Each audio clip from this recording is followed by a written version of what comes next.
In the United States, abstinence-only programs are ubiquitous and ineffective. But more than just failing, studies indicate that they may even be detrimental. As a personal disclosure, at the age of 17, my niece was a member of an abstinence-only program. I tried to convince her parents to augment the program with education about and access to contraceptives. They ignored my advice. At 18, my lovely niece became an unwed mother. Now, clearly, I have a dog in this hunt, but my opinion is validated by research. Links are in the description box. In a September 2008 article titled "Accuracy, Efficacy, and Ethics of Abstinence-Only Programs Questioned by Public Health Experts," Science Daily reports, studies published in a special issue of the online journal Sexuality Research and Social Policy by the University of California Press reveal that abstinence-only until marriage sex education programs fail to change sexual behavior in teenagers, provide inaccurate information about condoms, and violate human rights principles. Science Daily also reports researchers from the University of Georgia have determined that states which prescribe abstinence-only sex education programs in public schools have significantly higher teenage pregnancy and birth rates than states with more comprehensive sex education programs. The researchers looked at teen pregnancy and birth data from 48 U.S. states to evaluate the effectiveness of those states' approaches to sex education, as prescribed by local laws and policies. The analysis adds to the overwhelming evidence indicating that abstinence-only education does not reduce teenage pregnancy rates, and clearly shows that prescribed abstinence-only education in public schools does not lead to abstinent behavior. It may even contribute to the higher teen pregnancy rates in the U.S. compared to other industrialized countries, said David Hall, co-author and assistant professor of genetics at Franklin College. Along with teen pregnancy rates and sex education methods, the researchers looked at the influence of socioeconomic status, education level, access to Medicaid waivers, and ethnicity of each state's teen population. Even when accounting for these factors, which could potentially impact teen pregnancy rates, the significant relationship between sex education methods and teen pregnancy remained. The more strongly abstinence education is emphasized in state laws and policies, the higher the average teen pregnancy and birth rates. The study's first author, Catherine Stanger Hall, states, "Because correlation does not imply causation, our analysis cannot demonstrate that emphasizing abstinence causes increased teen pregnancy. However, if abstinence education reduced teen pregnancy as proponents claim, the correlation would be in the opposite direction." The paper indicates that states with the lowest teen pregnancy rates were those that prescribed comprehensive sex and/or HIV education, covering abstinence alongside proper contraception and condom use. States whose laws stressed the teaching of abstinence until marriage were significantly less successful in preventing teen pregnancies.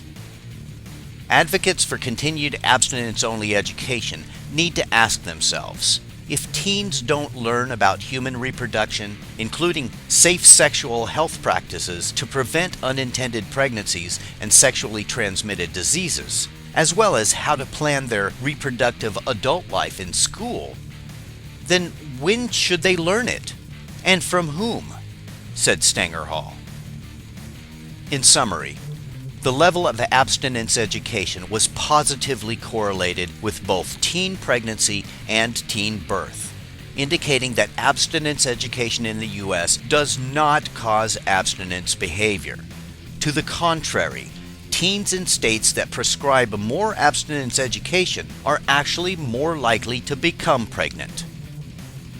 But kills, you say? You're a rabid anti-theist. What's the religious angle? I'm glad you asked. In a 2009 research study in the Reproductive Health Journal titled Religiosity and Teen Birth Rate in the United States, researchers compared adolescents who reported taking a virginity pledge with a matched sample of non-pledgers. Among the matching variables was pre-pledge religiosity and attitudes towards sex and birth control. Pledgers did not differ from non-pledgers in lifetime sexual partners and age of first sex. But pledgers were less likely to have used birth control and condoms in the past year and at last sex.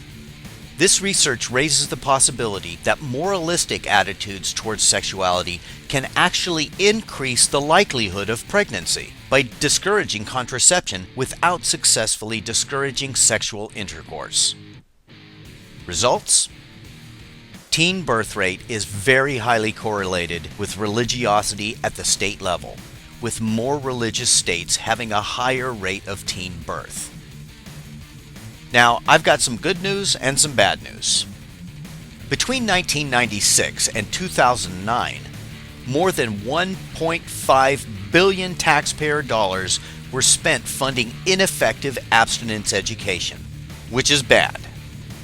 But in 2010, under President Obama, two of the largest federal programs funding abstinence education, the Community-Based Abstinence Education Grant Program and the Adolescent Family Life Act, were abolished, which is good. However, in the 2012 budget, the House Appropriations Committee set aside $5 million for abstinence education programs which don't teach students about birth control methods and instead simply encourage teens to keep it in their pants, which is bad. I mean, keeping it in their pants is good, but denying education to contraception is bad. The real bad news is that House Republicans put abstinence education legislation into the Affordable Care Act, which will grant up to $50 million a year to abstinence-only education programs. The $5 million in the appropriations bill is in addition to the Affordable Care Act funds. Well, let's not beat around the peach fuzz here. The only reason for these ridiculous abstinence-only programs is because of stupid religious attitudes about sex and parents with extremely short memories who deny the biological realities of adolescence. Kids will be kids. Teens will experiment with sex. It's a given. But if you're willing to throw away everyone's tax money and jeopardize the health and well-being of America's youth because you think horny teens in the backseat of a Jetta give a fuck what Jesus would do, Error.